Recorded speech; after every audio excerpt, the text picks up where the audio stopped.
Hello, so in today's video I'm going to be talking about The Gathering by Lisa Stone, and I don't actually remember where or when I picked up this book. I'm assuming it's a buy from Tesco, that I just saw the cover and decided I was going to grab it. But it says you're not always safe among friends, and yeah, this book surprised me actually. Like I said, I don't really remember when or where I got it. I just picked it up off my shelves. I was trying to decide what I was going to read next, and I'm trying to get through my TBR pile on my shelf because I want to have a bit of a clear out. So I want to read all the books that I think I might want to get rid of after, or books that I potentially won't be keeping. And this was originally one of those books in that pile. I'd done a whole stack of books that I was like, these are kind of random ones that are just here and there. So I'm going to read through them and then I'll probably unhaul them. However, after reading this book, it's not going to be unhauled. It is going to be put on my shelf. Because my rule for the books that I keep, they either have to be like special editions, like they have something interesting about them, the hard to find books, you know, like collectors kind of books, or they're books that I would reread in the future. And this is one of those books I would reread in the future, even though I think it's one of those books where when you read it, it's kind of nice not to know exactly what's happening or where it's going. It's one of those books that you read it and you want to like put the clues together yourself and figure out what's happening. I still think that the characters were interesting enough and the plot was interesting enough that I probably would pick this up again, even if it's just like once or twice, for like to reread it a couple more times and then I unhaul the book. But for now, I think, yeah, it's definitely going to stay on my shelves for a little while. I think I would give this a book one more go. I am someone who likes to reread books when I'm in the mood. So yeah, it was interesting. So The Gathering, it was about a group of friends who were close friends, you know, like in college, university age. And then they grow up and they've all gone about their separate lives. But when they were younger, they promised that they would get together in the future when they're all adults and have like a little friendship reunion, where they would catch up with each other, see where their lives have been, see what they've all been up to, you know, what they ended up doing, families, jobs, etc. And yeah, they would just have a get together with each other. And they've grown up, and like I said, they're all doing completely different things with their lives, and it was a bit of a catch-up. So you start off with a couple in this book, and they're kind of talking through how they all got in contact again through social media. And it was through one of the guys in particular, Austin, who kind of rounded everyone up and was like, hey, do you remember when we said we were going to have a gathering? How about we all get together? I'll rent a place out and we can all spend a week together. So yeah, they all plan to have this week's holiday together, kind of in the middle of nowhere. It's like in this little cozy village with nice pubs, and they end up renting this house that's set in the middle of a graveyard. So it's a creepy setting, it's very atmospheric. I thought it was a good choice for a setting in this little village where none of them really know where they are. None of them have ever been to this village before, and yeah, they're all just gonna get drunk and have a good old time together. And yeah, it was interesting. Like I said, the characters are all quite different. You have a couple who are singles and then a couple of couples, and it's a bit of a rocky start because when they all arrive at the cottage, the setting they're going to be staying in for the week, they're all a little bit uneasy. Some of them aren't quite happy about it being in a graveyard. It's a little bit creepy.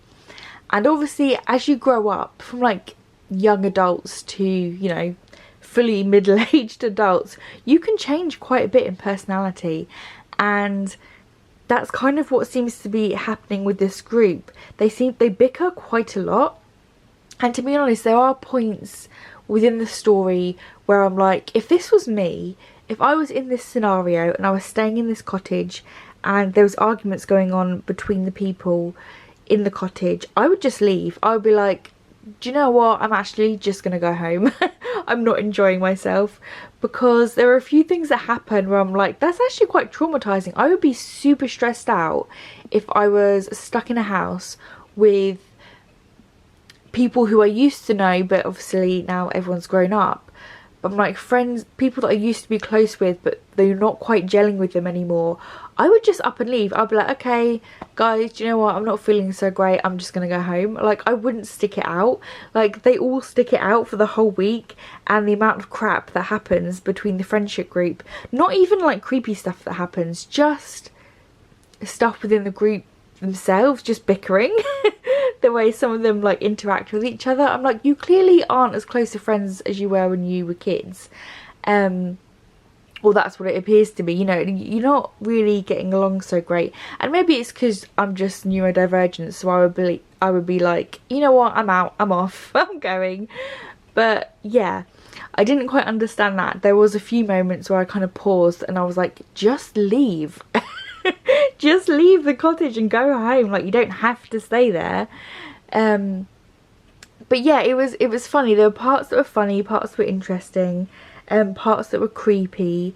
They're all struggling with different things within this house, and you have a kind of dual plot line in this book, so it jumps back and forth between you following this group of friends and then something else that's happening in the village.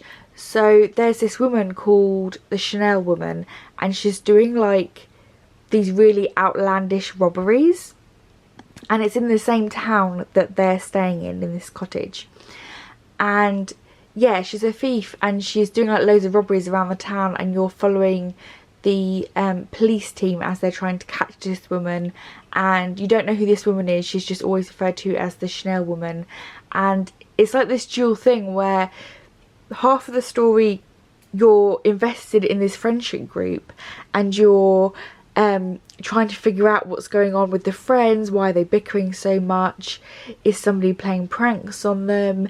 Is it just some of them, you know, aren't very mentally sound? Is there something psychological going on? Because one of the guys is like a therapist in the group, and then he's trying to help them with their phobias, and they all have like these really weird phobias. And you're not really sure what's happening. You're following this friendship group on one hand, and then in the other hand you're following the Chanel woman who's in the town they're staying in, like I said, or in like the surrounding areas, and you're following her plot line as well. And then as the story goes on, they start to merge together.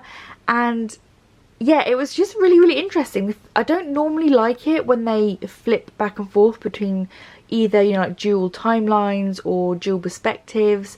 I'm not super keen on dual perspectives, but in the case of this book, it actually worked quite nicely, and they were both very interesting. I often find that when you have dual perspectives, there's always one that you're more interested in, and when you're reading from the other perspective, you're like, I just want to get back to the other plot line because that's more interesting. Whereas in this one, they were both quite interesting and it didn't jump back and forth too much.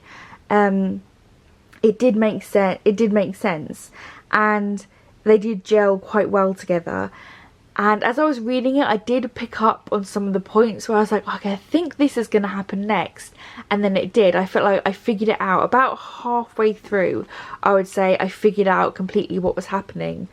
But it was very well written, and I really wanted to know like what the perspectives of the different characters were going to be, and how the different characters were going to cope with the situations that were unfolding. And yeah, it was really interesting. I will feel like the ending dragged a little bit, but that's only because there was so much to wrap up at the end that it kind of had to be that way. And it made sense, and it all did wrap up, which I really liked. I really, really liked the ending of this book. I felt like we were getting closer and closer towards the end, and I was like, there's still so much happening that hasn't been resolved. Like, is everything going to be resolved, or are we going to be left hanging? But you're not. It's definitely a standalone book. I was like getting to the point where I was like, is this going to be like a series and I'm going to have to buy the next series, which I'm not totally into. I do prefer standalones. I only really like series when I'm going into it and I already know it's a series, then I'm okay with it. But if it's like, I read a book recently, not this one but another one, where it turned out to be in a series and it left on a cliffhanger, and I was like, ah, I didn't know it was a series when I started it and now I'm frustrated.